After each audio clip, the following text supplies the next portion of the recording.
Boa noite, pessoal do Facebook. Começaremos em instantes. Era só isso, né? Oi, gente, boa noite.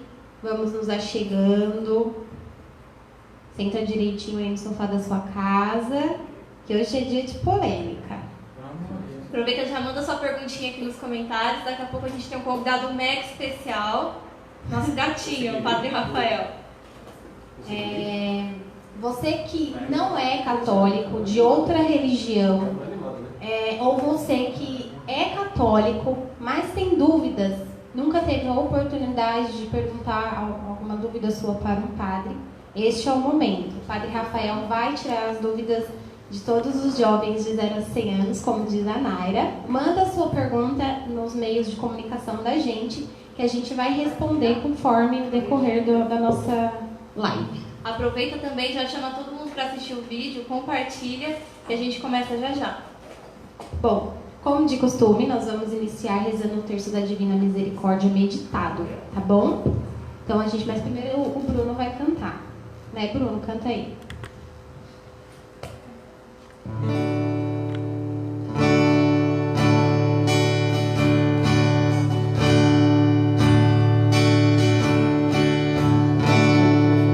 Se a dor te toma por demais, se o mundo não te crê jamais, sabe pois que há alguém por ti, orando e intercedendo assim, puro esplendor e amor de mãe, sacrário vivo de Deus Pai. Em ti, Maria, eu encontrei a vida que pra mim eu quis.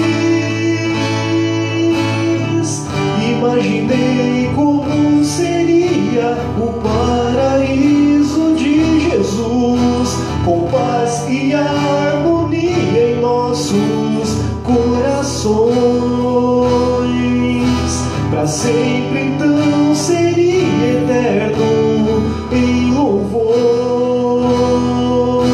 aquele que um dia veio e nos salvou.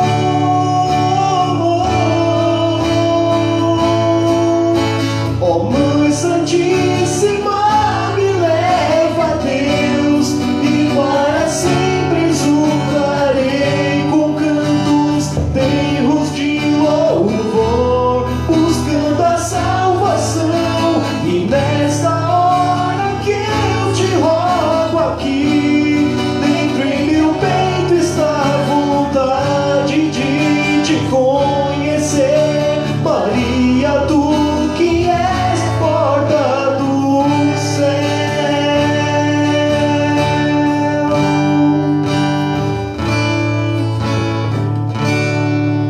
Se a dor te toma por demais, se o mundo não te crê jamais, sabe pois que há alguém por ti, orando e intercedendo assim, puro esplendor e amor de mãe, sacrário vivo de Deus Pai. Em ti, Maria, eu encontrei a vida que pra mim eu quis. Imaginei como seria o paraíso de Jesus, com paz e harmonia em nossos corações. pra sempre dancem eterno em louvor. Aquele que um dia veio e nos salvou.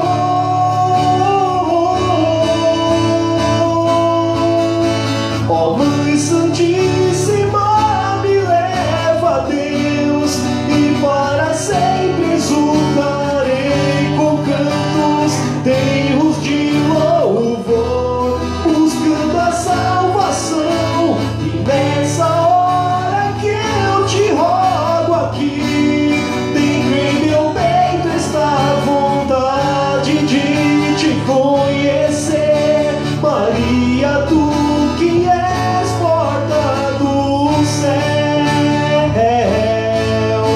Ó Mãe Santíssima, me leva a Deus e para sempre exultarei com cantos, terros de louvor, buscando a salvação. E nessa hora que eu te rogo aqui, dentro em meu peito está a vontade de te conhecer. Maria, tu que és porta do céu.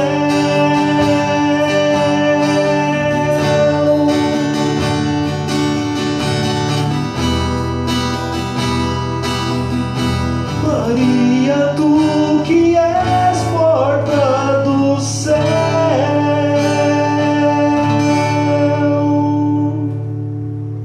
Bom, então nós vamos começar o terço, tá bom? Pega o seu terço aí.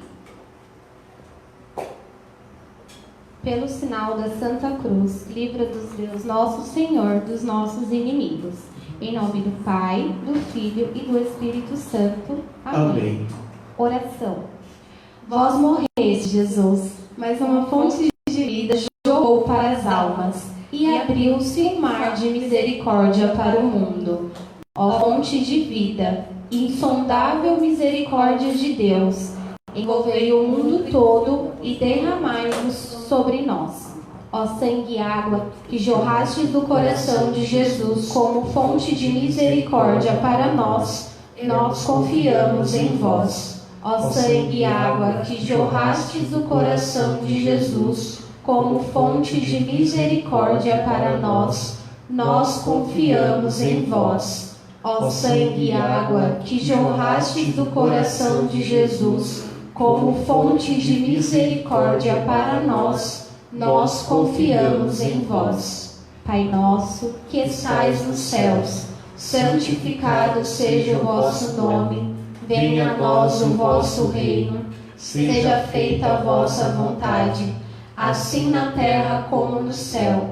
O pão nosso de cada dia nos dai hoje. Perdoai as nossas ofensas, assim como nós perdoamos a quem nos tem ofendido. E não nos deixeis cair em tentação, mas livrai-nos do mal. Amém. Ave Maria, cheia de graça, o Senhor é convosco. Bendita sois vós entre as mulheres, e bendito é o fruto do vosso ventre, Jesus. Santa Maria, Mãe de Deus, rogai por nós, pecadores, agora e na hora de nossa morte. Amém. Creio em Deus Pai Todo-Poderoso, Criador do céu e da terra, e em Jesus Cristo, seu único Filho, nosso Senhor, que foi concebido pelo poder do Espírito Santo, nasceu da Virgem Maria, padeceu sob Pôncio Pilatos, foi crucificado, morto e sepultado, desceu à mansão dos mortos, ressuscitou ao terceiro dia, subiu aos céus e está sentado à direita de Deus Pai Todo-Poderoso, de onde há de vir a julgar os vivos e os mortos. Creio no Espírito Santo, na Santa Igreja Católica, na comunhão dos santos, na remissão dos pecados, na ressurreição da carne, na vida eterna. Amém. Primeiro mistério, nós vamos meditar a oração e agonia de nosso Senhor Jesus Cristo no horto. Neste momento, A minha mente foi estranhamente iluminada. Surgiu diante dos olhos da minha alma uma visão que era como a de Nosso Senhor no Jardim das Oliveiras. Primeiramente, os sofrimentos físicos e todas as circunstâncias que os agravavam. Em seguida, os sofrimentos espirituais em toda a sua extensão. E ainda aqueles que ninguém saberá. Essa visão englobava tudo: julgamentos injustos, difamações. O que escrevo é um resumo, mas esse conhecimento era tão claro que o que mais tarde passei em nada era diferente daquilo que experimentei nesse momento. O meu nome deveria ser vítima. Quando terminou a visão, um suor frio me cobria a testa. Fazei de mim, Jesus, um sacrifício agradável e puro ao olhar de vosso Pai. Jesus, transformai-me a mim, miserável pecadora, em vós, pois vós tudo podeis, e entregai-me ao vosso eterno Pai. Desejo tornar-me uma hóstia diante de vós. Eterno Pai, eu vos ofereço o corpo e o sangue, a alma e a divindade de vosso diletíssimo Filho, nosso Senhor Jesus Cristo, em expiação dos nossos pecados e dos pecados do mundo inteiro. Pela sua dolorosa paixão, tende misericórdia de nós e do mundo inteiro.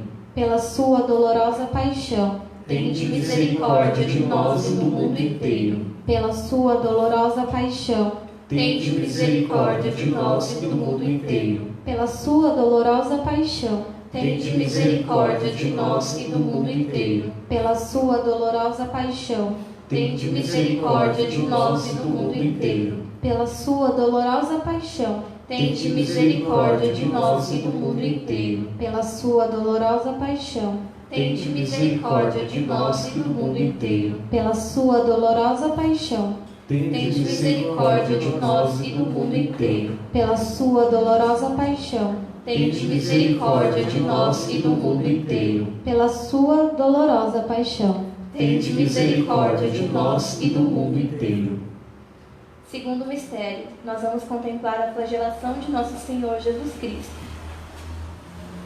Quando cheguei para a adoração, logo me envolveu o recolhimento interior, e vi nosso Senhor amarrado ao tronco, e logo sobreveio a flagelação. Vi 4 homens que revezavam a açoitar o Senhor com as lares. O meu coração parava só de olhar para esse suplício. Então o Senhor me disse com essas palavras: sofro uma dor ainda maior do que a que estás vendo.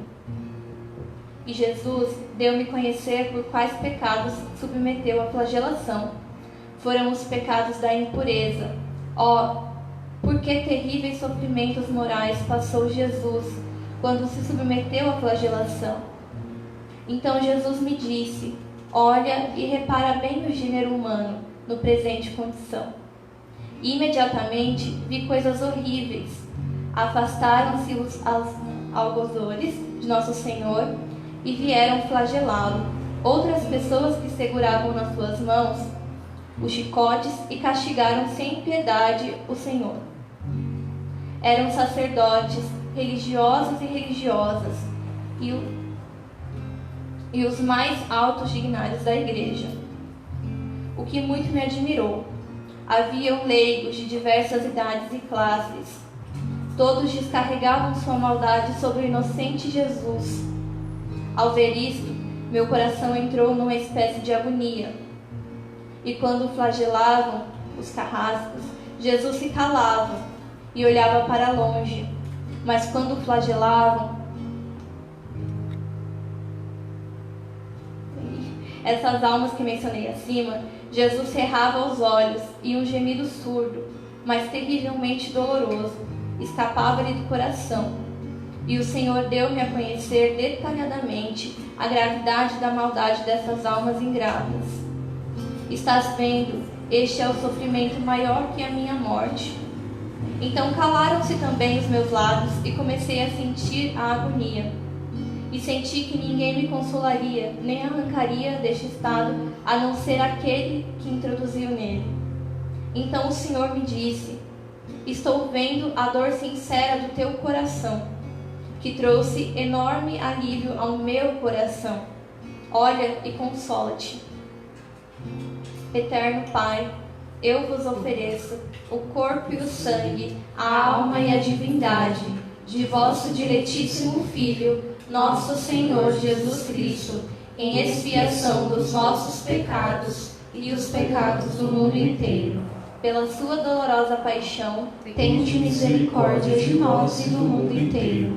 Pela sua dolorosa paixão, tende misericórdia de nós e do mundo inteiro. Pela sua dolorosa paixão, tende misericórdia de nós e do mundo inteiro. Pela sua dolorosa paixão, tende misericórdia de nós e do mundo inteiro. Pela sua dolorosa paixão, tende misericórdia de nós e do mundo inteiro. Pela sua dolorosa paixão, tende misericórdia de nós e do mundo inteiro. Pela sua dolorosa paixão, tende misericórdia de nós e do mundo inteiro. Pela sua dolorosa paixão, tende misericórdia de nós e do mundo inteiro. Pela sua dolorosa paixão, tende misericórdia de nós e do mundo inteiro. Pela sua dolorosa paixão, tende misericórdia de nós e do mundo inteiro. Terceiro mistério, nós vamos meditar sobre a coroação de espinhos. Quando me concentro na paixão do Senhor, frequentemente vejo nosso Senhor na adoração, da seguinte maneira: após a flagelação, os carrascos levaram-no e tiraram-lhe as vestes, que já se tinham colado às feridas. Ao tirarem suas vestes, renovaram-se suas chagas. Em seguida, cobriram o Senhor com um manto de púrpura, sujo e rasgado, jogando-o sobre as chagas renovadas. Este manto, em apenas alguns pontos, atingia os joelhos. Mandaram então que o Senhor se sentasse num tronco. Fizeram uma coroa de espinho e colocaram na sua santa cabeça, pondo-lhe ainda um caniço nas suas mãos, e zombando dele. Inclinavam-se diante dele como diante de um rei, cuspiam no seu rosto, enquanto outros pegavam o caniço e batiam na cabeça. Outros infligiram-lhe dores esbofeteando-o, ou cobrindo-lhe o rosto, davam-lhe murros. Jesus suportava tudo em silêncio. Quem compreenderá a sua dor? Jesus olhava para o chão e eu sentia o que então estava acontecendo no docíssimo coração de Jesus. Que toda a alma reflita sobre o que Jesus sofreu nestes momentos. Rivalizavam-se uns com os outros em insultos ao Senhor. E eu ficava refletindo: de onde vinha tanta maldade no homem? E, no entanto, é o pecado que causa isso. Encontrou-se o amor com o pecado. Eterno Pai, eu vos ofereço o corpo e o sangue, a alma e a divindade de vosso diletíssimo Filho, nosso Senhor Jesus Cristo, em expiação dos nossos pecados e dos pecados do mundo inteiro. Pela sua dolorosa paixão, tende misericórdia de nós e do mundo inteiro. Pela sua dolorosa paixão, tende misericórdia de nós e do mundo inteiro. Pela sua dolorosa paixão, tende misericórdia de nós e do mundo inteiro. Pela sua dolorosa paixão, tende misericórdia de nós e do mundo inteiro. Pela sua dolorosa paixão, tende misericórdia de nós e do mundo inteiro. Pela sua dolorosa paixão, Tende misericórdia de nós e do mundo inteiro. Pela sua dolorosa paixão, Tende misericórdia de nós e do mundo inteiro. Pela sua dolorosa paixão, tende misericórdia de nós e do mundo inteiro. Pela sua dolorosa paixão, tende misericórdia de nós e do mundo inteiro. Pela sua dolorosa paixão, tende misericórdia de nós e do mundo inteiro. Quarto mistério. No quarto mistério nós vamos meditar Jesus que carrega a cruz para o Calvário. Jesus surgiu de repente diante de mim, despido de suas vestes, coberto de chagas por todo o corpo, os olhos cheios de sangue e lágrimas, o rosto todo desfigurado, coberto de escabos. Então o Senhor me disse: a esposa deve ser semelhante ao seu esposo. Compreendi ao fundo essas palavras. Aqui não havia lugar para qualquer tipo de dúvidas. A minha semelhança com Jesus deve ser pelo sofrimento e pela humildade. Olha o que fez de mim o amor pelas almas humanas. Minha filha, no teu coração encontro tudo que me nega um tão grande número de almas. O teu coração é meu repouso. Muitas vezes guardo grandes graças para o final da oração. Cristo sofredor, saio ao vosso encontro, como esposa vossa. Tenho que ser semelhante a vós.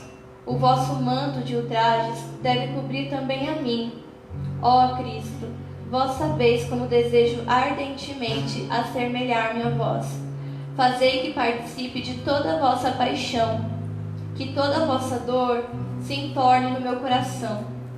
Confio que completareis isso de mim, da maneira que julgares apropriada.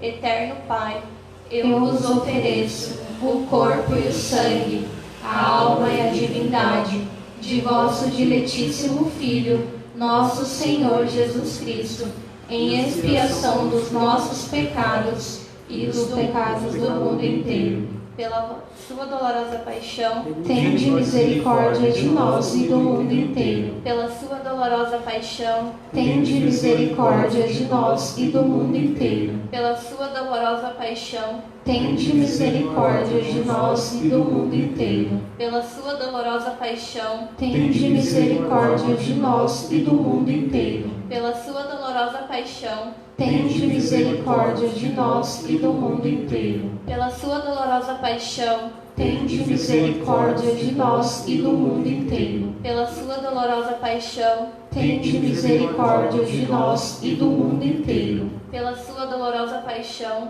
tende misericórdia de nós e do mundo inteiro. Pela sua dolorosa paixão, tende misericórdia de nós e do mundo inteiro. Pela sua dolorosa paixão, tende misericórdia de nós e do mundo inteiro.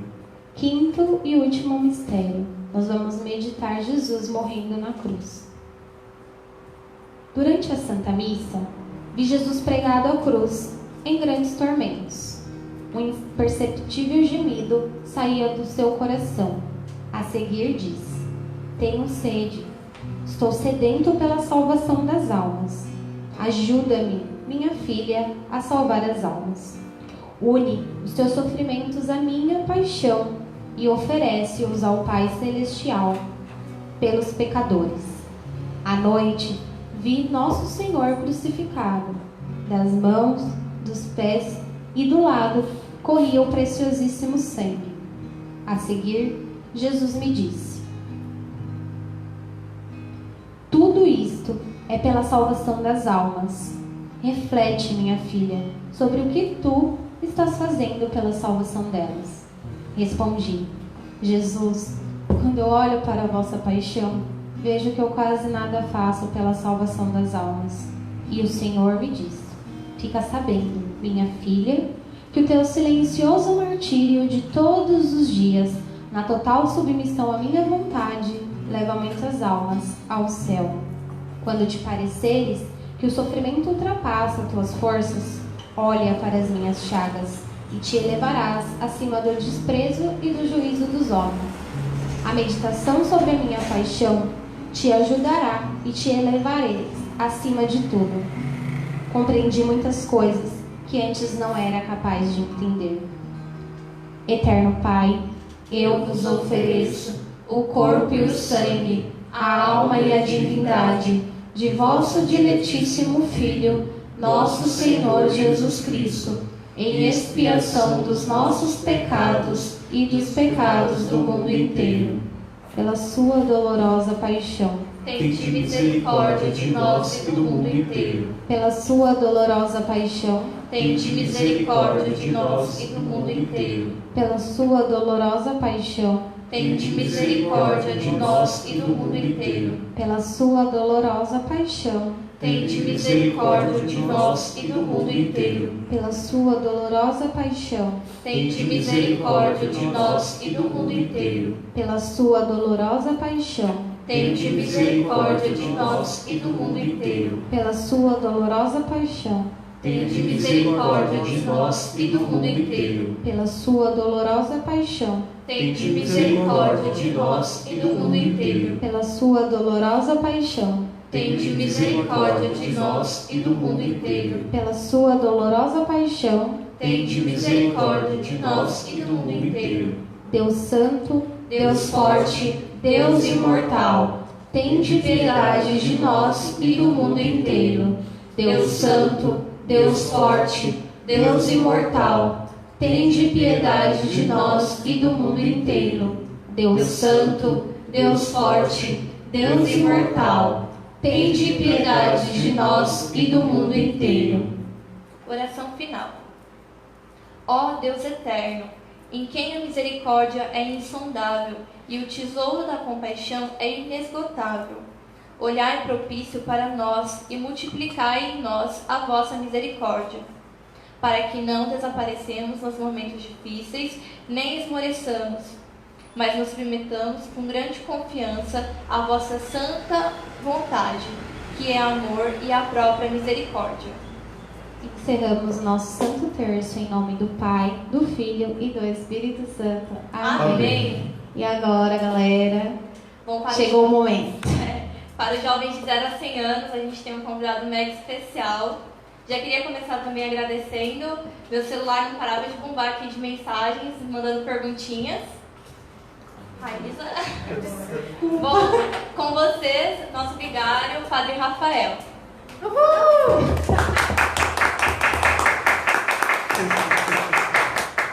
Só são palmas de 2 pessoas que estão transmitindo, só pra... São várias mãos. Claro. É que são várias mãos, galera. Várias mãos. Bom, Padre, você gostaria de começar se apresentando? Conta pra gente quem é o Padre Rafael. Ai, meu Deus, vamos lá. Então, primeiramente, boa noite àqueles que nos acompanham por este meio de comunicação. Então, vou me apresentar. Sou o Padre Rafael Smokovitz, sou o terceiro de 4 irmãos, pertenço a uma ordem religiosa chamada a Ordem dos Cônegos Regulares Lateranenses. De vida religiosa eu tenho 7 anos e de sacerdócio eu tenho alguns meses, né? Dia 14 de setembro deste ano eu irei comemorar o 1º ano de sacerdócio. Estudei então História, Filosofia, depois estudei Teologia, agora estou fazendo um curso de pós-graduação em Teologia. Estou como vigário desta paróquia, Nossa Senhora Aparecida, e é isso. Acho que a minha apresentação é essa. Acho que todo mundo nesse Facebook já ouviu falar um pouquinho de Padre Rafael, né? Nosso Sim, o Padre gordinho. Rafael é famoso no Facebook aí, gente. Ele faz vários vídeos, né? Ele é a nossa Xuxa. Mas assim, com esse microfone. Mas para começar nosso bate-papo, né? Vamos falar um pouquinho de o que te trouxe aqui, né? Além das suas pernas, claro. Uma pergunta, acho que todo mundo gostaria muito de saber. Quando foi o momento que deu um estalo e falou assim, nossa, eu quero ser padre? Quando que a vocação começou assim a arder no seu coração? Você sabe que eu tenho uma relação com a Vila Piauí muito antes de conhecer a Vila Piauí. Isso faz parte da minha história vocacional.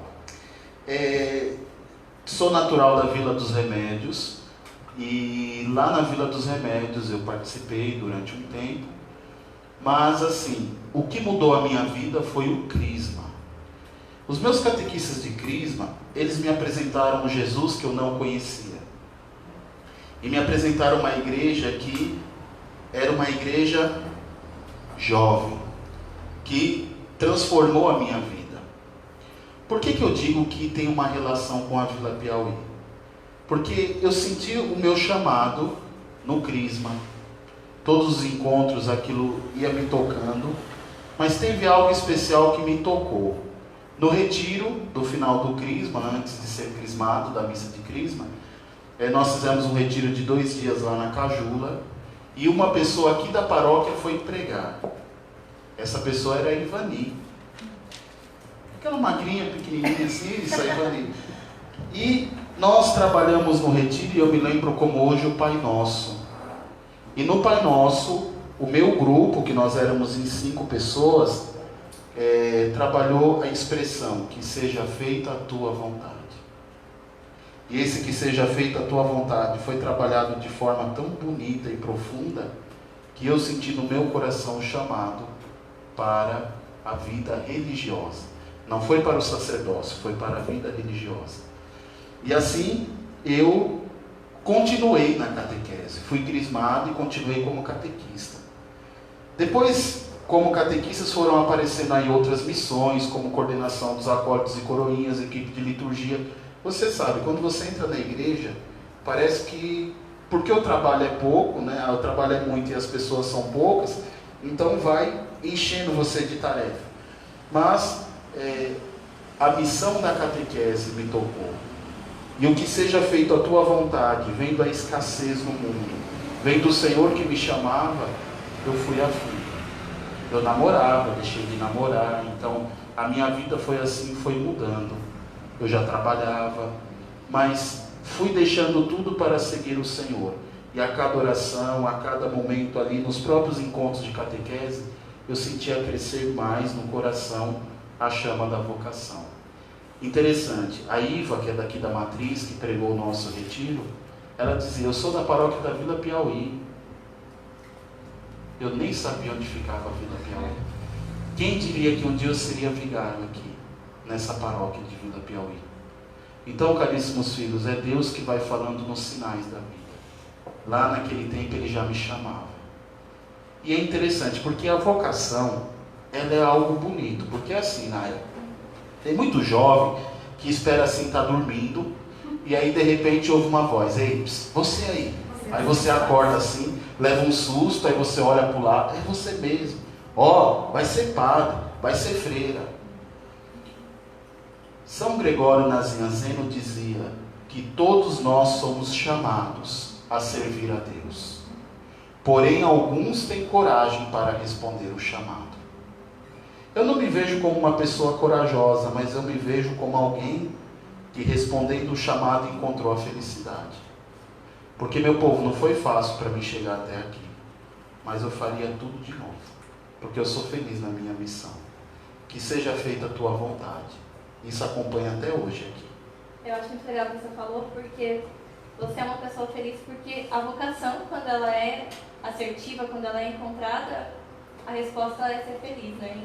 Indiferente do que acontece, assim, que são muitas coisas que acontecem. Mas foi legal que você contou pra gente que foi durante o seu crisma que despertou essa vontade.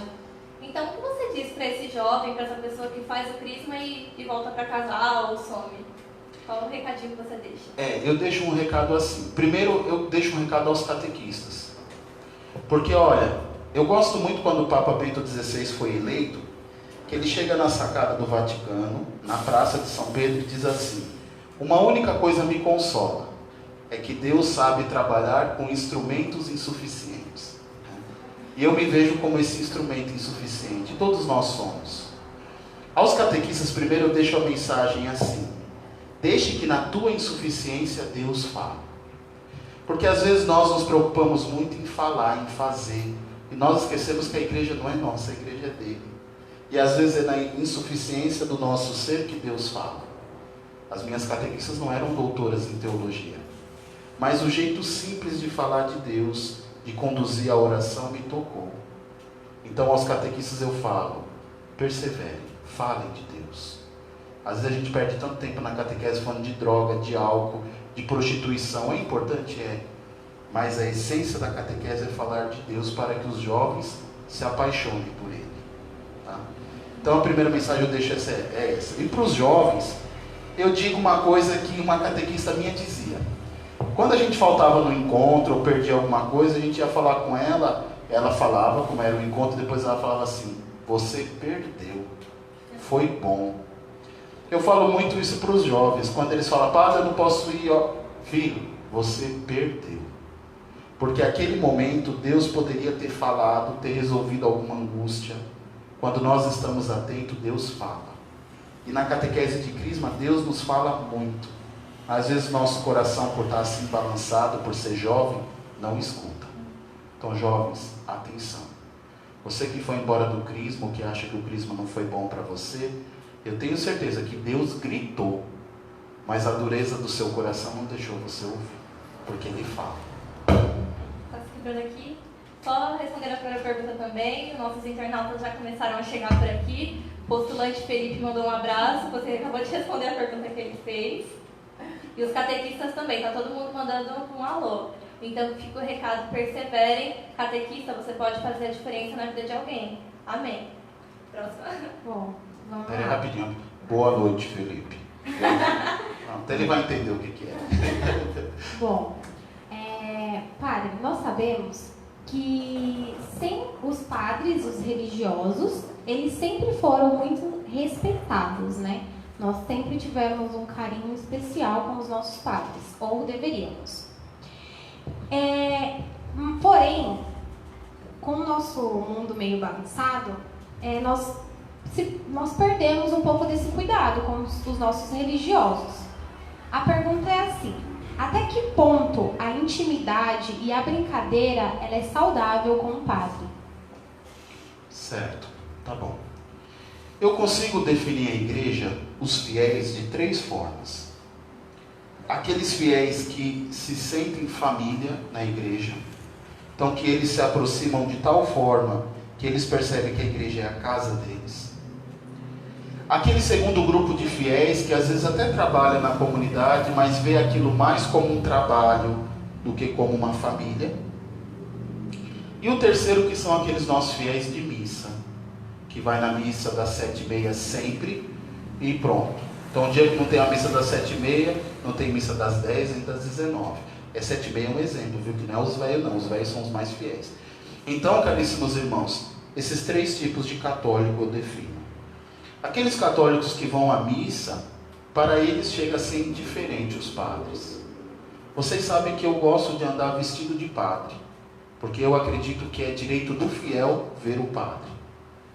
O colarinho ou o hábito que eu sempre uso, não é algo que eu tenho que usar para, não, é direito do fiel, eu me ordenei a serviço da igreja. Então esses católicos que vão à missa, mas que são frios, eles mal cumprimentam o padre na rua, e quando o padre passa, às vezes abaixa até a cabeça. Às vezes, meu povo, na rua, os evangélicos nos cumprimentam, a paz do Senhor, mais do que os católicos. Porque os católicos, quando vê o padre, abaixa a cabeça porque tem medo. Então, esse é o terceiro grupo. O segundo grupo que vai à igreja, e vai porque trabalha na igreja, eles veem o padre também como um funcionário da igreja.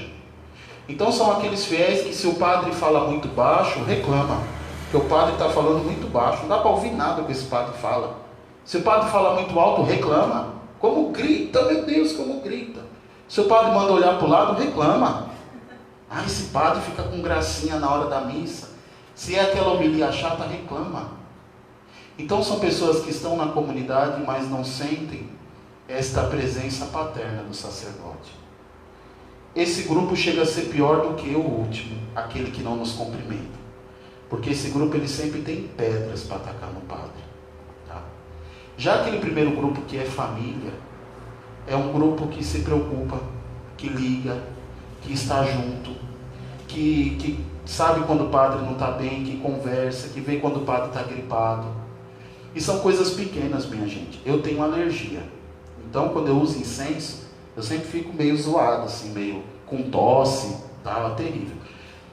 E tem uma senhora aqui na matriz que ela sempre traz um chá para mim, um negócio que ela faz lá na casa dela, que ela fala: padre, é para sua tosse. Então você vê, são esses pequenos gestos que mostram o carinho. Eu gosto de brincar, eu sempre tirei muito sarro, coloco apelido nas pessoas, tem até que melhorar isso daí. Mas eu gosto de me sentir próximo.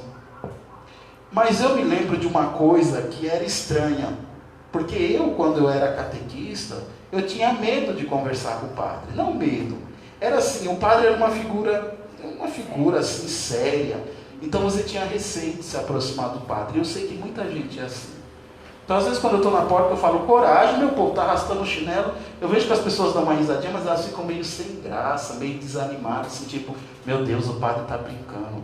Então, consegue perceber? É difícil porque há a figura forte do sacerdote e há um distanciamento porque ali se vê uma expressão muito forte, é o padre. Mas aqueles que são igreja mesmo, de verdade, eles percebem que o padre faz parte da família. Então vai criando liberdade para fazer uma brincadeira, para dar uma risada e para cuidar do sacerdote. Que eu acho que é o que mais falta. Às vezes o padre não está bem e não tem ninguém para falar para ele, padre, coragem.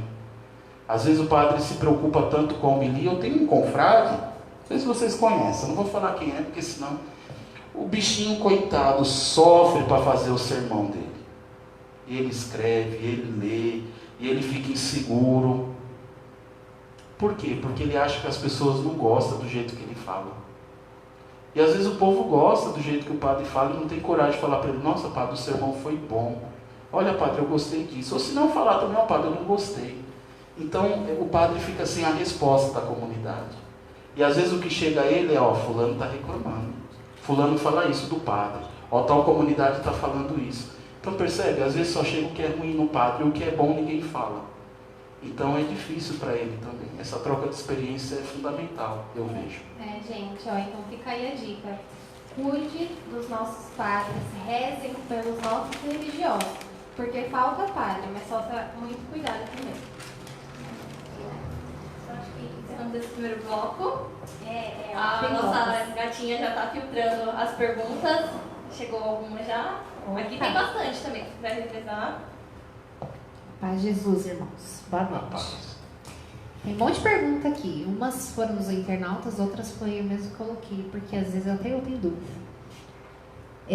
Primeira pergunta, vamos causar. Os métodos contraceptivos, pílula, camisinha, anticoncepcional, é pecado, sim ou não? E se for, qual que é a solução? Posso acrescentar uma dúvida aqui, só para ficar mais polêmico? A igreja aprova o método Billings. Ele é um pecado? O que você acha também disso? Vamos lá. Então, percebam. Vamos tirar a palavra pecado e vamos colocar a palavra vida. A vida é um dom de Deus. E desde a sua concepção ao término, ela é própria do Senhor. Ele nos dá e Ele nos tira, diz o Evangelho. Tudo aquilo que bloqueia a vida, seja na concepção ou no término da vida, como a eutanásia, a igreja reconhece como pecado. Porque nós, caríssimos irmãos, não temos o direito de ferir a vida. E aí nós podemos dizer assim, mas padre, a camisinha protege da AIDS. Há estudos de médicos que dizem que não. Olha, quer polêmica? Vamos entrar em polêmica. Percebam, filhos, o vírus da AIDS, ele é transmitido, é um exemplo, né, a AIDS, através da relação sexual, mas o vírus, por vezes, ele é mais fino do que a película que protege, entre aspas, a pessoa. Então o que acontece? A pessoa que tem relação sexual, ela pode contrair a AIDS. É um exemplo da medicina, não é do padre Rafael nem da igreja. Então, essa pessoa, ela está protegida? Não. Então é o primeiro ponto. Falar que os métodos contraceptivos são uma proteção é mentira. E a própria mídia vende a camisinha como um protetor à pessoa. Não é verdade. O que é a camisinha, senão uma forma de exterminar a vida? Segundo, a igreja é a favor da vida? Sim. Mas da vida onde, meu povo? Da vida na família. Qual é o problema do nosso Brasil? É que quando você distribui a camisinha no carnaval, você está incentivando uma juventude irresponsável a fazer e ter relações sexuais. Quais são os frutos dessa relação? por vezes as doenças sexualmente transmissíveis, depois a gravidez. O bebê nunca é um erro, mas nascer numa família desestruturada, sim. E é só nós olharmos como a família hoje está sem rumo. Por quê? Foram muitos filhos gerados fora do casamento. E eu conheço a realidade, até mesmo de seminaristas, que ele é filho de um pai, mas ele tem mais 3 irmãos, cada um é um pai. Por quê? Porque a mãe curtia ir para a balada, então tinha relação sexual com todos esses métodos de as pílulas para não engravidar, com a camisinha para não engravidar, que às vezes falhava ou dava algum erro e gerava uma vida.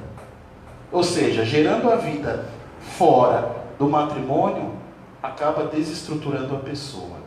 Indo para a antropologia, ainda não estou em religião, indo para a antropologia, nós falamos de ciência, o método contraceptivo, ele não protege a pessoa. Segundo, as pílulas anticoncepcionais podem prejudicar o útero da mulher, ou até mesmo o sistema do coração cardiovascular, ok? Terceiro, os métodos contraceptivos têm uma única finalidade, que é exterminar a vida. Se é vontade de Deus que daquela relação nasce uma vida, vai nascer, ok? Então, essa é a parte científica. Vamos para a parte antropológica. Existem 3 instituições básicas que regem a sociedade. As instituições religiosas, porque o homem por si só é um ser religioso, a instituição do Estado e a instituição familiar. São os 3 pilares que uma pessoa tem que ter. O que acontece no nosso tempo? A instituição política, o Estado, está desacreditado por causa de tanta corrupção. Primeiro ponto. A instituição familiar está o quê? Prejudicada por quê? Porque os métodos contraceptivos incentivam uma vida sexual cada vez mais jovem e desregrada, que acaba desestruturando a família. Então são jovens que têm os filhos e que jogam para a mãe criar, que é a avó da criança. Ou para uma tia, ou às vezes deixa até num cesto de lixo, como nós estamos vendo em nosso tempo. Então o segundo pilar. Essa criança desestruturada, ela provavelmente não vai buscar a Deus. Por quê? Se ela foi rejeitada, ocorre aquele termo que nós chamamos de parricídio. Parricídio é quando a criança ela cria uma aversão psicológica por toda figura de autoridade, porque ela foi negada pela mãe, negada pelo pai, que são a primeira figura de autoridade na nossa vida. Então ela cria uma aversão. Quem são as figuras de autoridade? O presidente, o governador, o padre, a professora, né? Então todas essas figuras entram em descrédito. Então gera o parricídio, que é uma crise emocional e afetiva da criança. A criança cresce com carências. Então, respondendo de forma concreta a pergunta, a igreja é contra os métodos aí através das pílulas e da camisinha. Por quê? Porque a igreja é a favor do sexo depois do matrimônio. Porque no matrimônio nós formamos uma família sadia, ou pelo menos deveria ser. E eu não posso fazer uma generalização apressada, que tem muita gente que está dizendo assim, mas olha, o padre está falando da família sadia. É o homem e a mulher que se casam. Mas eu conheço fulano que casou na igreja e bebia e batia na esposa. Eu conheço não sei quem que não deu certo. Tá, meu filho? Você não pode, a partir de um caso, generalizar toda a realidade. O que nós temos é o sacramento do matrimônio como a união de 2 pessoas que se juntam para constituir a família. Então o método ele incentiva uma vida desregrada fora deste núcleo familiar. Primeiro. Segundo, os métodos ferem a saúde da pessoa. Tá? Nós já falamos sobre isso. E terceiro, os métodos destroem a vida. Padre, mas em um casal então vai ter 50 filhos? Percebam, Deus não dá ponto sem nó. Ok? O nosso corpo, ele foi feito por Deus.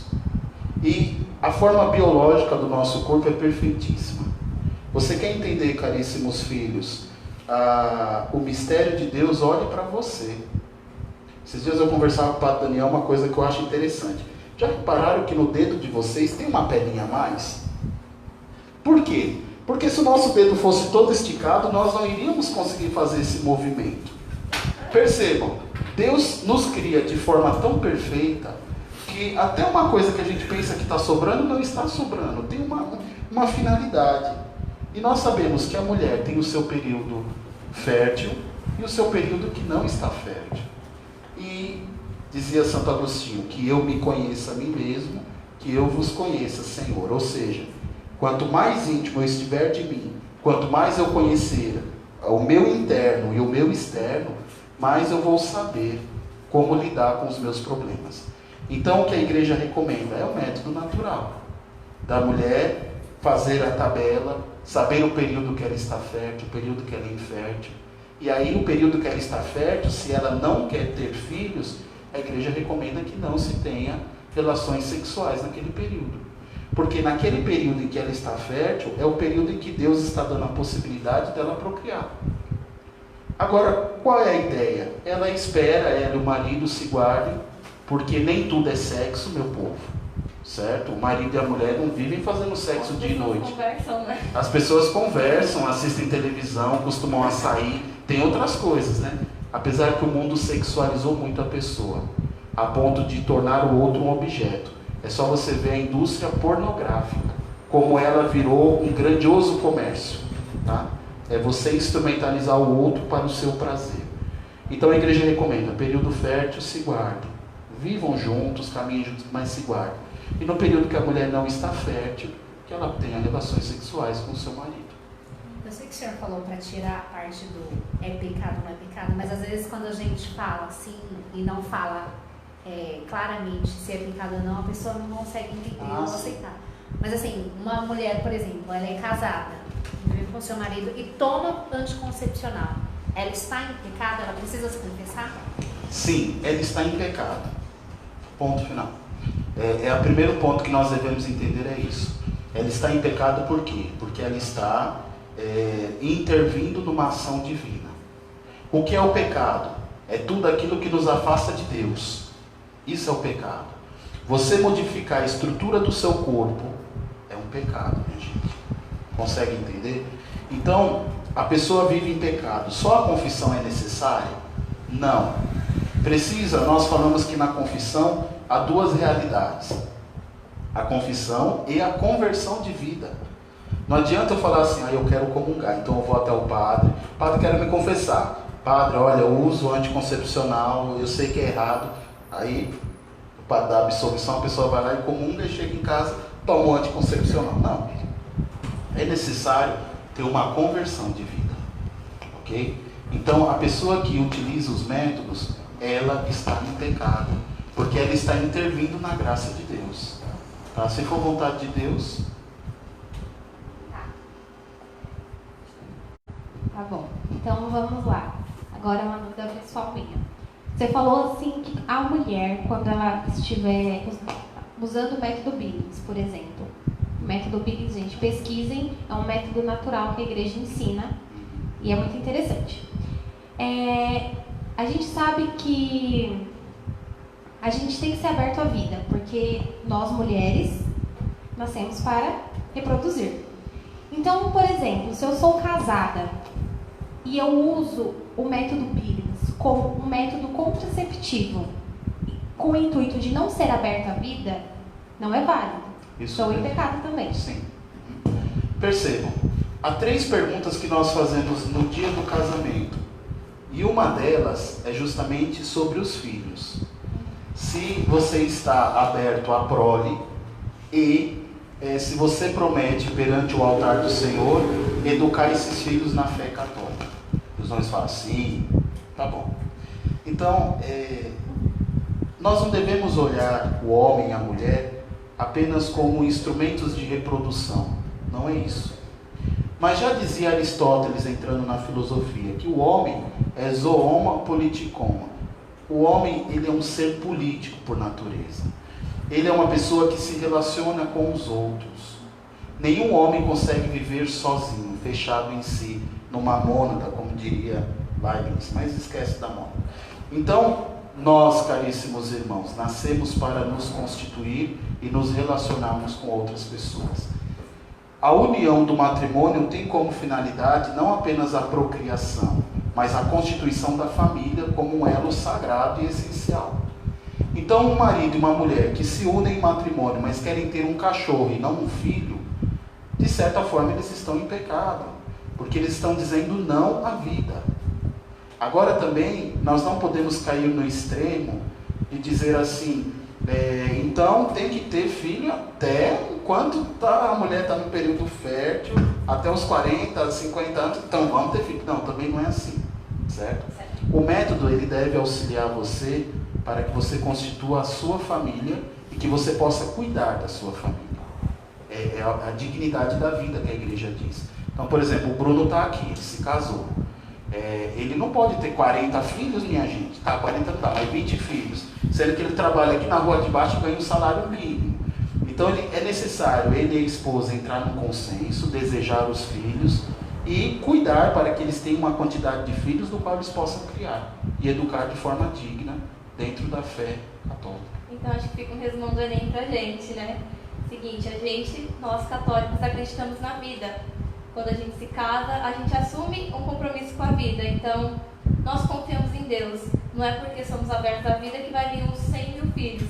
Confiança em Deus. Próxima pergunta.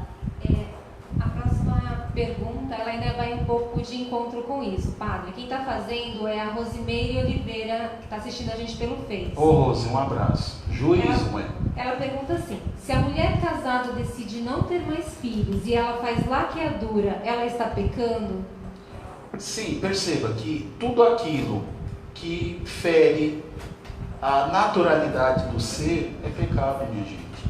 Então, assim, se é um problema de saúde, dos males o menor, de Santo Agostinho, e a moral católica assume essa compreensão. Se é um problema de saúde, a igreja até consegue entender. Agora, você fazer para destruir a vida, ou para não ter a vida, ou você se coloca no lugar de Deus para decidir o que você vai ter ou não, entra no campo do pecado. Então, a mesma coisa a vasectomia que o homem faz. Se fere a vida, o transcurso natural da existência é pecado. E no caso, só pra gente encerrar o assunto, que os internautas estão bombando. Enfim, a mulher, o homem, eles não participavam da igreja, não tinham os costumes, fez a laqueadura, a vasectomia, me converti, comecei a participar da Santa Missa, da igreja. Eu vou estar vivendo em pecado para sempre, me arrependendo? Perceba, nós costumamos a falar assim, na nossa tradição católica, que para ocorrer um pecado é necessário ter a consciência do ato. Então, por exemplo, eu roubei algo. É pecado? É pecado. Mas se eu não tenho a consciência que o roubo é pecado, eu não serei penalizado por esse pecado. Porque é necessário eu ter a consciência do ato para poder infringir. Tá? Até na lei funciona assim, na lei civil, porque a lei civil copia muito do Código Romano e a igreja também está baseada nesse Código do Império Romano. Tá? Então, se a pessoa antes da conversão fez a cirurgia, depois ela se converte e ela consegue perceber que aquilo que ela fez é algo errado e ela se converte de coração, muda de vida, é claro que a cirurgia vai ser irreversível. Mas se ela tem uma contrição do coração, ela de fato alcança a misericórdia, com a absolvição sacramental da igreja. Então vai até o sacerdote, se confessa, e aí tenta levar uma vida normal.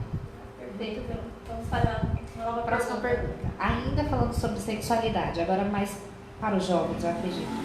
A libido sexual é algo colocado por Deus no homem, certo? Certo. Se é assim, o porquê que a masturbação é um pecado? Se você vai estar satisfazendo esse desejo que foi colocado em você por Deus. Muito bem. Primeiro nós devemos entender o que é a sexualidade e o que é a sexualização. Há uma diferença. A sexualidade está relacionada à relação. Então, por exemplo, vai ficar meio dúbia essa frase que eu vou dizer agora, mas é a realidade. Quando nós estudamos, nós vemos isso. O que nós estamos fazendo agora é uma relação, de certa forma, sexual. Porque nós estamos nos relacionando.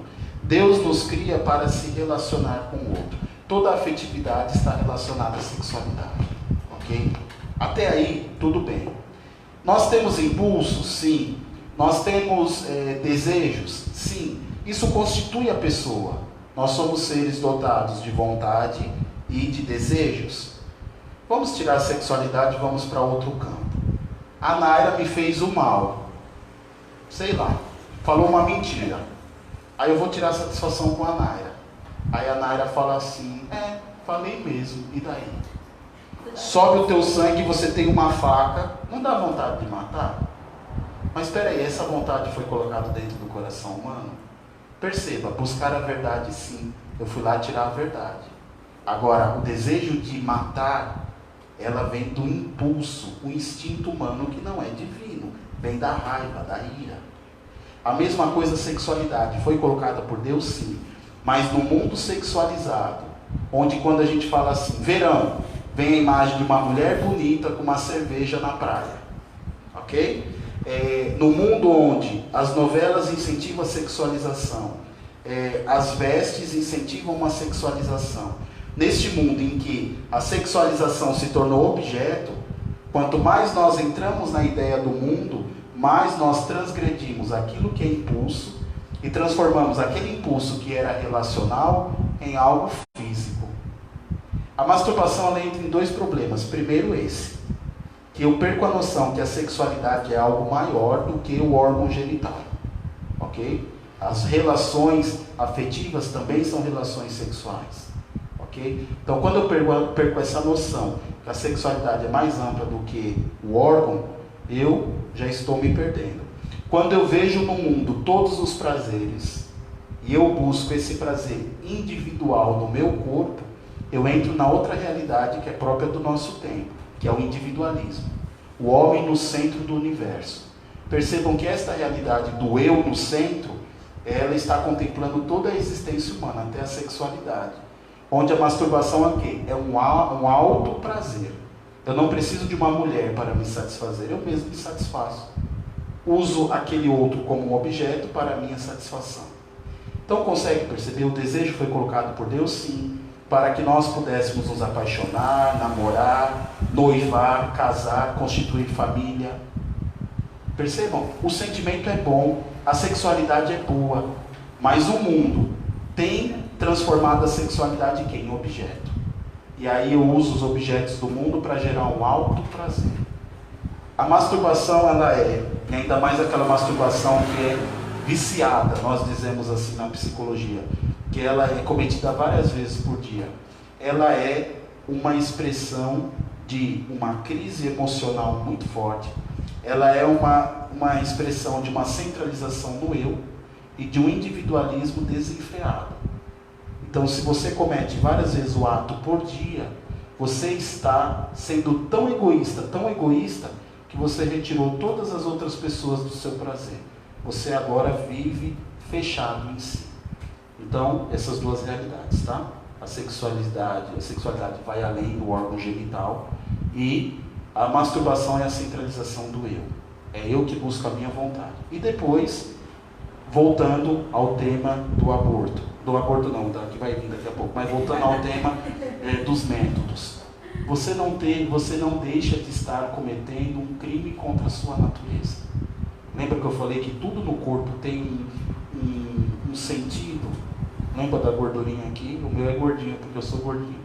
Então, no nosso corpo, tudo tem um porquê. E o prazer sexual, ele também tem um porquê. Então, se você comete este ato centralizado em si e esquece do direito à vida que aquele gesto poderia gerar, então você está vivendo no pecado. E o padre comentou do aborto, o Capiroto acabou de mandar mensagem perguntando: é pecado, a igreja condena, o que nós falamos sobre o aborto? Mesmo em casos da mulher, enfim, ter sido violentada, coisas do tipo. Qual é a opinião da igreja? Vamos lá, a visão da igreja é clara, a favor da vida, ponto. Mas padre, ela foi abusada pelo próprio pai e engravidou. A igreja diz assim, caríssimos irmãos, que a vida é um dom inefável de Deus. Aquela criança, o que ela pode vir a ser? Nós não sabemos. Talvez você está abortando o próximo Papa, ou até mesmo um presidente ou uma figura de autoridade. O destino daquela criança, a providência vai cuidar. Percebam que se Deus, se Ele permite com que a vida venha até nós, nós devemos recebê-la como uma graça. Nunca, caríssimos irmãos, nós temos o poder de tirá-la. Só que aí ocorre o problema. Isso nós falamos muito na escola da fé. Desde Nietzsche para cá, com a morte de Deus, nós vemos que o homem ele tem assumido uma postura não contrária à vida. Não. O homem tem assumido uma postura individual, individualista, onde o que é bom para você é o certo. É esse o grande problema do nosso tempo. A mulher saiu, vou dar vários exemplos, saiu numa noite com 4 rapazes, nessas baile funk, essas coisas que existem. Lá ela engravidou, de quem ela não sabe. Então o que ela faz? Ela tira a criança, porque o que importa é a minha felicidade. Então se eu estou bem, aquilo que eu tenho não é uma vida. Aí vem a porcaria da Rede Globo, tá? Que diz, meu corpo, minhas regras. Espera aí, aquilo que está dentro de você não é seu corpo, é outro corpo. Tanto é que ali vai ter duas mãozinhas, 2 pés, né? Vai sair correndo, vai crescer, tá? Se fosse o teu corpo, ia estar ligado a você, anda 5 metros e volta, tá? E não é isso, é outro corpo dentro de si. Então, há essa primeira ideia, a centralização da minha vontade. Então, eu sou muito jovem para ser mãe, então eu vou lá e tiro a criança, porque o que importa é a minha vida. Tá, você é muito jovem para ser mãe, mas para ter relação sexual você não é jovem. É imatura. Peraí, se você é imatura para ter uma família, então por que você está tendo relação sexual desenfreada? E se veio uma vida, quem lhe deu o direito de tirar? A vida é um dom. O segundo caso, uma jovem que é abusada pelo pai, por exemplo. Vocês sabem que o povo adora dizer que padre é pedófilo, mas foi feito um estudo nos Estados Unidos, entre 10 profissões ou pessoas que cometem a pedofilia. Em primeiro lugar está os pais, segundo os padrastos, terceiro os tios, quarto as autoridades como policiais, quinto bombeiro, sexto pastores, padre está lá em 9º, tá? Mas a mídia começa a dizer que todo padre é pedófilo para tirar o crédito do nosso discurso, porque a gente sabe que ataca a mídia, mas tá bom. Meu pai me abusou, engravidei, tá bom. Padre, aquela criança vai ser um trauma para aquela vida, para aquela mãe. Às vezes não, caríssimos filhos. Às vezes aquela criança virá como um consolo para a mãe que tanto sofreu. Depois a igreja é a maior instituição de caridade que existe no mundo. Se a mãe não consegue criar aquele filho, então que ela dê a adoção. A igreja diz isso também. Se a mãe possui algum trauma, alguma dificuldade, que entregue a adoção. Mas não tire o direito daquela vida nascer. Por mais que não foi um ato desejado, a vida é um dom. Deus permitiu com que ocorresse uma vida, porque aquela criança vai realizar algo. Então nós não podemos tirar esse direito do nascituro. Então em nenhum caso a igreja aprova o aborto. Certo? Chegou uma mensagenzinha, né, para nós pegar. Pode fazer ou você quer fazer outra? Ah, aqui tem um monte de pergunta, Fê. Pode falar. É que a gente está muito polêmico hoje, né? A tia Lê mandou um abraço, ela disse que está acompanhando. Mandou Olha, um abraço juízo, para a Pátria, a nossa coisa gatinha. boa. E ela, fugindo um pouco desse assunto agora de sexualidade, enfim, vamos começar para outros lugares. Ela pergunta sobre horóscopo. Há muitos jovens que acreditam em horóscopo, que eu tenho ascendente não sei o quê, não sei o quê. O que você diz sobre isso? Nosso ascendente é Jesus Cristo, né? Mas qual a sua opinião? Maldito o homem que confia no homem. Só isso. Percebam, caríssimos filhos, a posição dos astros não fala nada para você. Porque vai vir muito dinheiro. Não levanta não e vai trabalhar para ver se vai vir dinheiro para você. Alguém vai tocar a tua campainha e falar, tá aqui, teu horóscopo mandou eu trazer um dinheiro para você. Não, minha gente, isso é besteira. Eu respeito quem acredita, tá bom? Não estou assim, as pessoas, principalmente aqueles que são esotéricos, eu respeito, que acreditam em energia de pedra, que andar descalço acontece não sei o que, a gente respeita, tá? Eu respeito como um padre, uma pessoa religiosa. Mas eu digo aos católicos agora. Maldito é aquele católico que acredita nessas coisas. Caríssimos, nós acreditamos em Deus e na providência dele.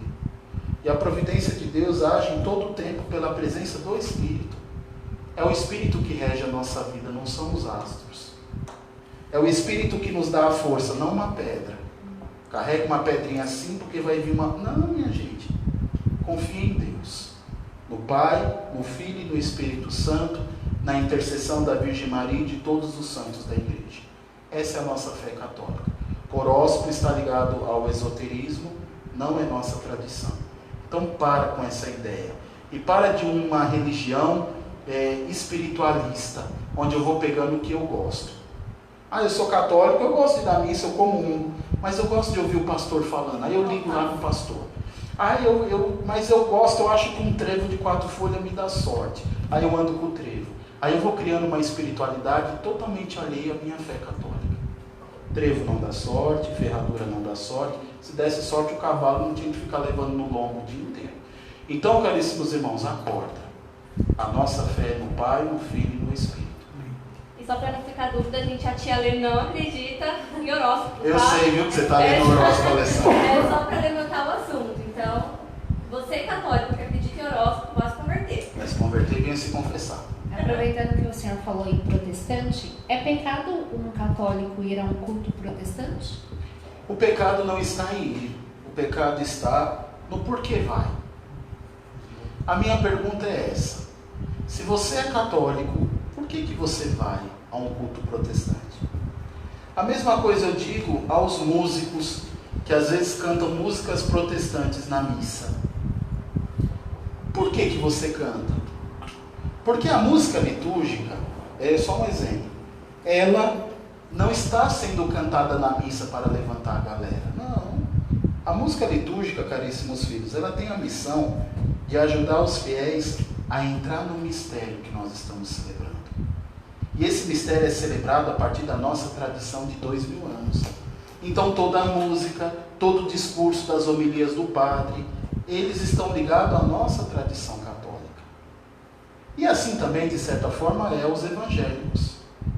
Por exemplo, uma música que todo mundo canta, que ela não é católica e que ela fere a nossa fé católica.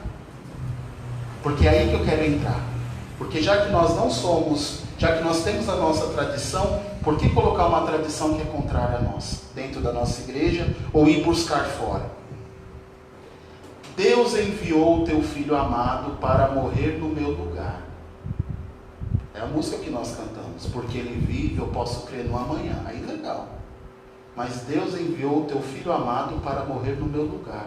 A nossa tradição católica não compreende o mistério da salvação de Cristo desta forma. Nós sabemos que a encarnação do Mestre iniciou a obra de salvação. Na cruz se conclui aquilo que na noite de Natal iniciou. Esse é o problema de eu colocar músicas protestantes na missa, por exemplo. Que eu estou cantando uma doutrina que não é nossa. E vai ensinando o nosso povo errado. É como se Deus mandou Jesus e falou, sofre quietinho. Sofre aí quietinho, porque depois eu resolvo a bagaceira. E não é essa a nossa tradição católica. A mesma coisa é você que vai num culto protestante. Por que você vai?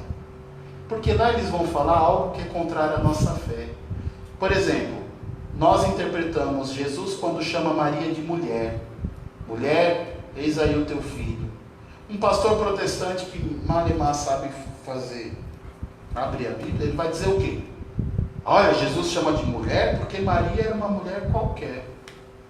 A nossa interpretação católica não é essa. Apenas 3 mulheres que é usada essa expressão em hebraico na Bíblia. Eva, Maria e Maria Madalena. São as 3 únicas que são chamadas de mulher. A primeira é a fruto do pecado, trouxe o pecado ao mundo. A segunda mulher, Maria, nos trouxe o Salvador, reconciliou o homem com Deus. E a terceira mulher é a testemunha da ressurreição. Então percebam, se você vai numa missa é uma interpretação. Se você vai num culto é outra contrária à sua fé. Porque meu povo, para a gente ser padre, não é assim não, eu durmo na porta do seminário, amanhã eu estou com a estola pronto para rezar a missa. Nós estudamos muito. Então você que é católico e vai aos cultos, meu irmão, você está buscando o quê? Porque com certeza lá vai ferir a tua doutrina católica. Bom que a gente entrou nesse assunto, né, do cristão, da pessoa, enfim, isso que o padre acabou de explicar. E aí chegou uma pergunta de duas internautas, vou aproveitar para mandar um beijo para a Nilza Gatinha, Nilza que ela Gatinha. sempre presente aqui com a gente, e também a Nalva, lá da comunidade Menino Jesus. Basicamente, unindo as duas perguntas você como padre já desistiu de algum cristão, de algum irmão? O que você não tolera nas pessoas, enfim, o que te leva a desistir de alguém, se ocorre isso? Quem me conhece pouco acha que eu sou feliz sempre. E essa não é a realidade. Pelo contrário, eu acho que às vezes eu sou mais ranzinza do que feliz. Como dizia um professor meu, tem dia que eu estou tão chato que eu tenho vontade de ir embora de mim mesmo, mas não posso. Por que eu digo isso? Eu sou muito, não sei se foi a criação que eu tive, mas eu sou muito sincero. Nas aulas, por exemplo, muitos professores de teologia não gostavam de mim, porque quando eles falavam alguma coisa que não estava ligado com a nossa fé, eu levantava a mão e falava: ei, tu está errado. Então assim, desistir de um fiel a gente não desiste nunca, porque a gente acredita que antes da vontade está a graça. Então Deus pode operar, mas tem fiel, minha gente, que, olha, não é fácil. Dá vontade de pegar uma espada de São Jorge, daquelas grossas, juntar 2, 3 e fazer uma trança e descer no rei com toda a força. Porque tem gente que parece que... Bruno deu uma risadinha ali atrás. É a mesma coisa que falou. Você fala: eu falei para você por aqui? Olha, faz assim, agora vai por aqui. Chega um momento que você vê a pessoa de longe vindo e você vai dizer: meu Deus do céu, lá vem ela de novo com o mesmo problema. Porque o nosso povo é cabeça dura, então é difícil. Desistir a gente não desiste, mas tem hora que nos cansa. Porque você quer o melhor para o seu fiel. Quer que ele encontre a Deus e seja feliz. Mas tem gente que não quer ser feliz. Como diz o Papa, tem católicos que vivem uma eterna quaresma sem a Páscoa. Sempre tristes. Então é difícil. Mas a nossa missão, como Cristo nos pede, é a fidelidade a Ele até o fim. Tem hora que a gente se cansa da pessoa, mas a gente nunca deixa de rezar por ela. Respondido. Mais perguntas. Casados em segunda união, que vivem há muito tempo já. Casou, não deu certo, separou, casou de novo.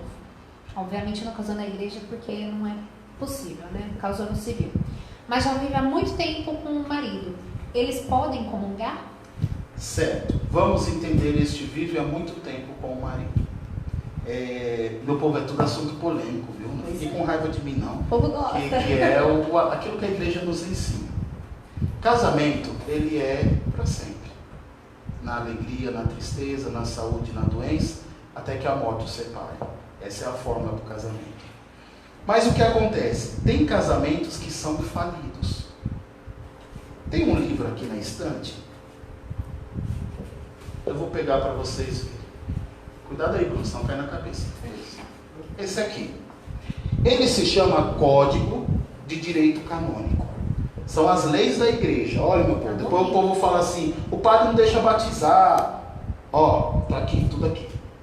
O cânon 1095 vai dizer assim: que o núcleo do casamento é o amor. Então, por exemplo, vou usar aqui. O Bruno e a Naira são namorados e vão se casar. O que a igreja faz antes do casamento? Dá aquele cursinho de noivos. E a ideia do curso de noivos é fazer com que o casal desista. Ou que pelo menos ele veja a realidade do casamento. Não, a gente quer continuar, certo? Depois disso tem o quê? Entrevista. O padre vai entrevistar ele, depois entrevista ela e explica que o núcleo do casamento é o amor. É o amor. Tá, se uniram os dois. Só que o Bruno bebe e bate na Naira. A baixinha é brava. Ou se não, o Bruno quer ter filho, porque ele é um católico fervoroso, mas a Naira não quer. Não quer ter filho. Ou se não, depois que eles se casaram, eles descobriram que eram parentes, primos. Se o núcleo do casamento não é o amor e a pessoa sofre por causa disso, a igreja reconhece que nunca houve o matrimônio. Presta bastante atenção nisso. A igreja não diz e não dá divórcio. Divórcio não existe. Mas a igreja reconhece que alguns casamentos são nulos. Nunca existiram. Então os dois se uniram, mas o Bruno batia nela, não teve amor. Então, não foi uma união, foi um teatro. Então esse casamento é considerado nulo. Aí a Naira encontrou o Danilo. Falou, não, agora esse homem é o homem da minha vida, separou do Bruno e agora está namorando com o Danilo. O que a Naira pode fazer? Vem procurar o padre, o seu vigário, e vem conversar com ele. Padre, olha, eu tinha uma união assim, eu apanhava do meu marido, ou meu marido me traía, várias coisas. O padre vai conversar com ela e vai falar assim, olha filha, segundo o direito canônico, tem matéria para nulidade. Então, antes de você se preocupar em casar com o Danilo, vamos resolver aqui. Porque se você casa com o Danilo, estando casado com ele, você vai viver o problema do adultério. É pecado. Você morrer depois, aí você vai prestar conta do meu padre. Então, o pároco e o vigário vai indicar ela, vai direcionar ela ao tribunal eclesiástico, que é o tribunal da igreja, que aqui na nossa diocese de Osasco fica ali na Cúria, na Catedral Santo Antônio. Lá no tribunal vai começar um processo jurídico, tá? Seguindo todas as orientações que estão aqui, para reconhecer que o casamento deles nunca existiu. Então, o que acontece? Depois do julgamento, que tem juiz, tem advogado, tudo isso, quando dá como nulo, ele libera a Naira para contrair o matrimônio pela primeira vez, porque ela nunca casou. Ok? Então, a primeira coisa é essa. Tem gente que diz assim, mas padre, é muita burocracia. Meu irmão, mas tudo na vida é burocracia. Perceba que nós devemos compreender que a nossa vida de fé deve ser uma vida coerente. Então é melhor você voltar e reconhecer que não houve, do que você viver com a sua consciência pesada unido com outra pessoa. Por mais que seja uma burocracia, vai te dar um alívio, porque a igreja vai dizer, filho, segue a tua vida. Ok? Mas aí, o Danilo e a Naira vivem bem. Então, o que o Papa Francisco fez? O documento Amoris Laetitia, ele diz que o pároco pode dar a permissão deles a comungar. Então, o pároco senta com o casal, conversa, ele analisa, e ele pode dar uma permissão, segundo o Papa Francisco, do qual ele coloca a visão uma visão pastoral. Então, o pároco, que é o pai de uma paróquia, ele pode dar a permissão, conhecendo a realidade daquele casal. Agora eu digo para você, busque sempre o que é certo, porque essa expressão do Papa Francisco gerou uma grande confusão dentro da igreja. Nós temos vários tipos de padre, aqueles mais liberais, aqueles mais tradicionais. Então muitos católicos começaram a migrar. Então eu estou aqui numa paróquia onde o padre é rígido, então eu começo a ir lá, porque o padre dá e fala, pode tudo, né? Vem aqui, pega aqui, não vou nem dar, você pega aqui dentro mesmo, dá. Então, vale antes de tudo a vontade de Deus e a sua consciência de fé. Então, meu irmão, se você comunga estando em segunda união, veja por que faliu o teu casamento. Se o núcleo do teu casamento não foi o amor, vem nos procurar, que a gente te ajuda a iniciar um processo para anular o teu casamento. Amém, acho que bem respondido. E, irmãos, nem Bruno nem Danilo, a gente segue esperando no Senhor. Gente, a Naira tá solteira, os Josés que estão aí, né? Agora a gente vai começar a caminhar um pouquinho para o final da nossa entrevista. A nossa Paquita vai fazer mais uma pergunta. Peraí. Vamos fazer o seguinte, agora pra gente conseguir responder um número maior, vamos fazer assim, pergunta e resposta rápida. Tá pra bom. gente conseguir Bate-volta. responder Certo, são rápido. temas polêmicos, a gente não explica bem. A gente vai ter que fazer uma segunda rodada de Padre Rafael, porque ainda tem um monte de pergunta aqui. Mas aí a gente tenta fazer bem rápido assim. A gente tenta fazer rapidinho. Não, mas Vamos eu às faço o que vier na cabeça, você já Então assim, gente, a gente vai fazer um bate e volta aqui rápido, mas busquem estudar, pelo amor de Deus. Então, as perguntas que não foram respondidas hoje, pessoal, a gente vai responder um outro dia, tá? A Diana tá perguntando, na verdade, a sua opinião. Só pra gente encerrar, porque não vai dar mais tempo de falar nada. A Diana diz assim, minha pergunta é sobre a quarentena. Porque vemos tanta exigência de ficar em casa, mas estão morrendo centenas de pessoas. Qual é a sua opinião? Eu penso assim, é difícil eu dar a minha opinião porque eu estou na figura de padre, né? De vigário de uma comunidade. Então, eu tenho que tomar cuidado com o que eu falo porque é a voz da igreja que está falando. Não, gente, é só pra gente não comprometer o padre. Eu queria falar uma coisa que eu venho falando muito para as pessoas. é tão difícil a gente ser obediente.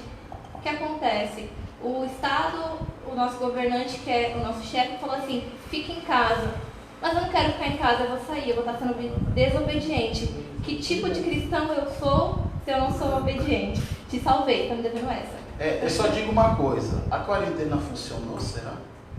Talvez o número de mortes seja reflexo, por exemplo, de muitos vizinhos meus lá de cima que continuam fazendo baile funk. Tá?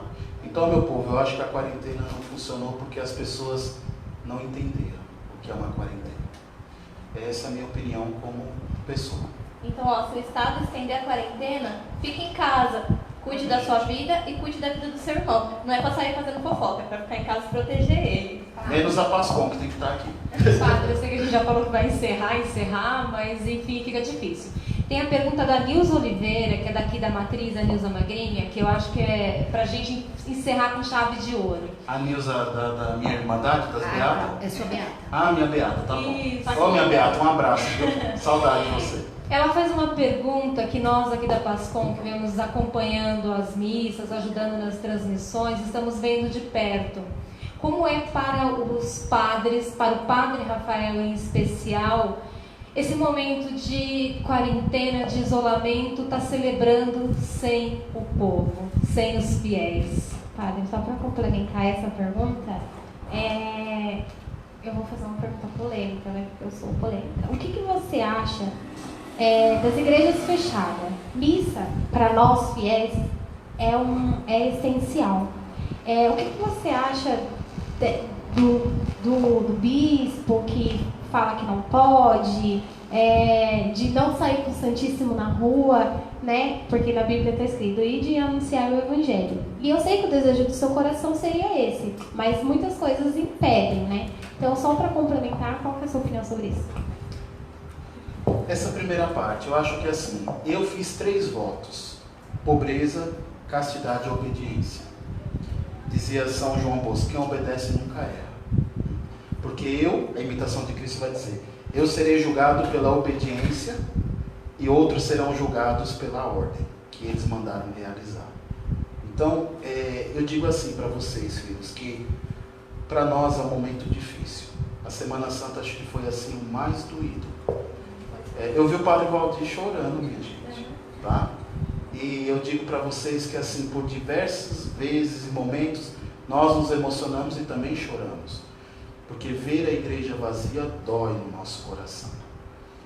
O mistério de Deus, ele nos enche de esperança. Então eu sei que estando ali no altar do Senhor, isso é liturgia, eu estou com toda a igreja. Não estou sozinho.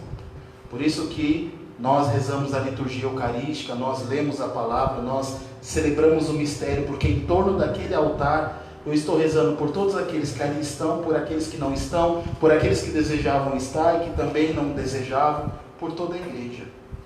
Então, é doído para nós, mas nos dá força. Eu digo para vocês que eu, Padre Rafael, essa Semana Santa foi a mais doída, mas ao mesmo tempo foi uma das mais profundas que eu tive. Porque eu não fiquei me preocupando com flor assim, com luz assim, com a imagem se vai estar coberta ou não vai estar coberta. Eu consegui celebrar no altar o mistério. Doeu? Claro que doeu sem o povo. Mas eu consegui ver a beleza da liturgia da igreja. Então foi doído, mas me ajudou muito nessa minha primeira Semana Santa, tá? Como padre. Me ajudou muito a ver que o nosso povo é importante, a igreja não é o padre. Me ajudou a ver que ali no altar eu estou com todos, mesmo distante. Então dói. Eu costumo brincar com o pessoal da Pascom assim, que eu me sinto uma pessoa desempregada e à noite eu faço uns bicos. E é a realidade, eu me sinto assim. Eu queria estar, eu estou burlando umas leis aí, estou visitando uns doentes, fazendo uns trem que não podia. Mas, ixi Maria, eu não estou fazendo nada. Vamos usar esse ponto do Esquece Senhor. o que a gente falou. Mas assim, meu povo, é doído. Eu sinto muita falta de vocês. Inclusive de tu, minha santa. Eu estou usando máscara. Isso, Danilo me ajudou a não ser preso. Então, é muito doído. Mas vamos confiar em Deus que logo vai passar. Eu vejo assim, o bispo, ele é um pai. E todas as medidas que ele toma nunca é para o mal da igreja. É sempre um desejo de cuidar dos fiéis. Eu estou vendo muita igreja evangélica que, infelizmente, eles abrem a porta, entra todo mundo e eles abaixam. E assim, eu digo para vocês, é errado por quê? Porque perdeu a noção da realidade. O evangelho é anunciado, né? Devemos evangelizar sempre, às vezes com palavras, de São Francisco de Assis. Essa forma que nós estamos usando é um meio de evangelizar. É um meio de deixar com que a palavra não se perca, não caia. Agora, você aglomerar um monte de gente na igreja e esconder para a polícia não te multar, é um ato irresponsável. Tá? Então, eu vejo assim, o bispo desejou fazer o melhor. E olha, não é puxando saco não, que eu nunca gostei disso e me tornei padre, graças a Deus, sem puxar saco de ninguém. Mas eu tiro o chapéu para o Dom João. O nosso bispo diocesano, ele foi um pai, minha gente, vocês não têm ideia. Um pai assim de nos mandar mensagem, falar como que você está. Um pai de fazer um missal para a Semana Santa e dizer, olha, sigam assim. Eu estou com vocês, ele escreveu isso. É que eu não posso ler a mensagem porque ele pediu para não ler a mensagem e nem divulgar aos fiéis. Mas a mensagem que ele escreveu de Páscoa nos deixou assim emocionados, cheios de esperança, porque olha, o nosso bispo esteve conosco o tempo inteiro e está. Então eu agradeço muito a Deus, tá bom? Bom, as perguntinhas que não foram respondidas, daqui a pouco a gente vai dar um jeitinho, já está todo mundo emocionado aqui na sala, realmente foi muito difícil. A gente queria finalizar também mandando um beijo e um abraço com máscara para a galera de casa, a Nilza Oliveira, a Nilza Gama, a Vilminha, os seminaristas estão todos assistindo, a Nilza Souza, a Diana, a Arlete, Cris Rodrigues, Rosimeire, a Vilminha já falei, enfim, a gente manda um abraço, a Tia Lei, o Everaldo também, a Nalva, a Stephanie, todo mundo mandando muita mensagem. A gente vai dar um jeitinho de responder tudo daqui a pouco, ou enfim, deixar gravado.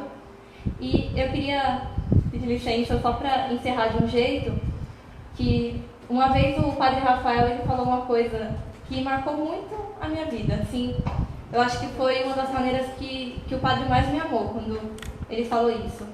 Foi na vigília, a última vez que a gente esteve reunido, enfim, em comunidade, ele falou assim para mim, eu dou de graça aquilo que eu recebo por graça. E que graça a nossa de ter esse gordinho aqui com a gente. Não é puxando saco. A gente briga horrores, assim, quando a câmera está desligada, ele me chama de anã. Mas a gente é muito feliz. E glória a Deus que a gente tem ele aqui. E o Padre Valdir também, que são dois pais que cuidam muito bem da gente. Então, aí na sua casa, eu queria te convidar a estender a sua mão sobre o celular, sobre a câmera. Enfim, e a gente vai rezar junto uma Ave Maria pela vida do gordinho, pela vida do Padre Valdir e por todos os padres que nesse momento tão difícil são os nossos pais e cuidam da gente de uma forma especial. Ave Maria, cheia de graça, o Senhor é convosco. Bendita sois vós entre as mulheres, bendito é o fruto do vosso ventre, Jesus. Santa Maria, Mãe de Deus, rogai por nós, pecadores, agora e na hora de nossa morte. Amém. Gente, eu sei que foram muitas perguntas. Nós vamos sequestrar o Padre Rafael em breve novamente para a gente conversar mais. Eu queria agradecer pela participação de todos, dizer que a perseverança de vocês é muito importante, tá bom? E dizer que você continue nos acompanhando. É muito importante que você esteja conosco, porque nós também nos sentimos acolhidos. Não é fácil estar aqui atrás das câmeras, nós queremos todos estarmos unidos, tá? Então, quero dizer que... Tem a programação da semana? A Naira vai falar a programação da semana. Nosso ponto eletrônico acabou também de dizer, o pessoal da região Bonfim está mandando um abraço, o Padre Rafael, querido, um abraço, Camila, o Ivan, sinta-se abraçado. Deus ilumine vocês. Pessoal do Munhoz Coisa inteiro. boa. Dizendo aqui, ó, o padre é bem querido na paróquia São José Operário do Munhoz. Mas meu ele é nosso, Ele é tá, nosso, gente? hein, Camila? Desculpa. Um abraço para vocês. Eu ia confessar vocês, mas o corona não deixou. Padre Rafael é nosso. Amém? Bom, pessoal, a gente vai aproveitar que a gente tem um convidado especial. Ele vai dar nosso aviso de amanhã, Dia do Trabalhador. Já te adianto, separa a tua carteira de trabalho em casa e vamos lá. Meu povo, assim, a nossa paróquia é grande, mas amanhã nós temos a alegria de celebrar na maior comunidade que nós temos. O Biquinha. O Biquinha é uma comunidade grande porque as pessoas que estão lá têm um coração gigante, um povo querido. Mas o Biquinha é a nossa comunidade mais antiga, tem mais de 100 anos, tá? Era uma capelinha da fazenda. Então acho que tem 117 anos o Biquinha. Então nós amanhã iremos transmitir a missa às 20 horas lá do Biquinha, tá bom? No sábado nós teremos a adoração aqui, às 20 horas. Meu povo acompanha. Antes, meio-dia, reza o ofício com Marcelo e com a Vilminha. Joelho, meu povo, dobrado, para que Deus nos escute e também nos auxilie. Então, ao meio-dia o ofício, à noite a vigília, né? O momento de oração, a oração. Com o Fábio do Apostolado da Oração. E no domingo nós teremos a missa às 10 horas da manhã, transmitido direto da Vila Clarice, Comunidade Santo Agostinho. E às 19 horas nós teremos a missa transmitida daqui da Matriz. Então nós iremos caminhar, meu povo, esse dia. A Pascom está cheia de máscara, estão usando 2, 3 porque estão com medo, mas estão aí firme e forte. E aí, olha, eles estão mostrando aí as máscaras, papai, não estou mentindo, tá certo. Na terça-feira, agora eu quero fazer um convite especial a vocês. A Vila Make mandou fazer um altar novo, tá? Um altar muito bonito. E a tradição da igreja foi sempre colocar uma relíquia de um santo no altar. Terça-feira é dia 5, dia de Santo Stanislau, que é um santo da nossa congregação, e a relíquia dele será colocada no altar. É um pedaço do fêmur. Presidirá a Santa Missa, provavelmente o Dom Bruno, que é o nosso abade. Será uma missa soleníssima, com os cantos em português, em latim, tudo muito bonito.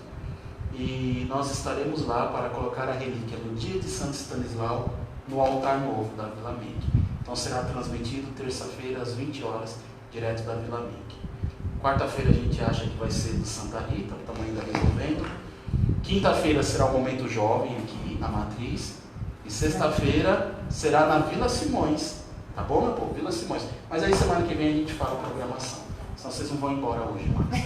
Bom, gente, e o tema da próxima semana é? O que o feminismo não é? Já ouviu falar sobre o movimento feminista? Aquele que diz, meu corpo, as minhas regras, as mulheres não precisam ter filho, eu me basta? Eu e a Fábia e a Naira vamos estar aqui conversando um pouquinho sobre o que a igreja diz, sobre o nosso testemunho e sobre o que a gente precisa alertar vocês, tá bom? Então, para os jovens de 0 a 100 anos, a gente se vê semana que vem. Muito obrigada por nos acompanhar e aguarde. Quando vocês menos esperarem, a gente vai aparecer no vídeo respondendo o resto das perguntas. Tchau, Muito obrigada, gente. Deus Boa abençoe, noite. gente. E agora um pouquinho de música, né? Vai, Bruno. Eu vou deixar-me guiar e me abandonar no teu querer. Preciso fazer a tua vontade em minha vida.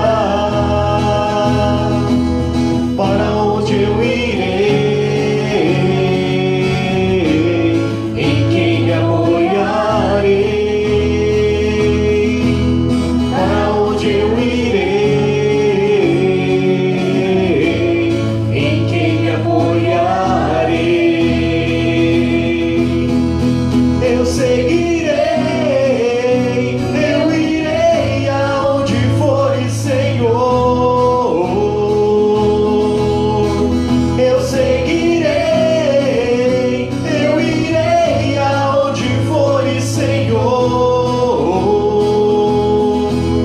Tua graça me basta, teu amor me sustenta.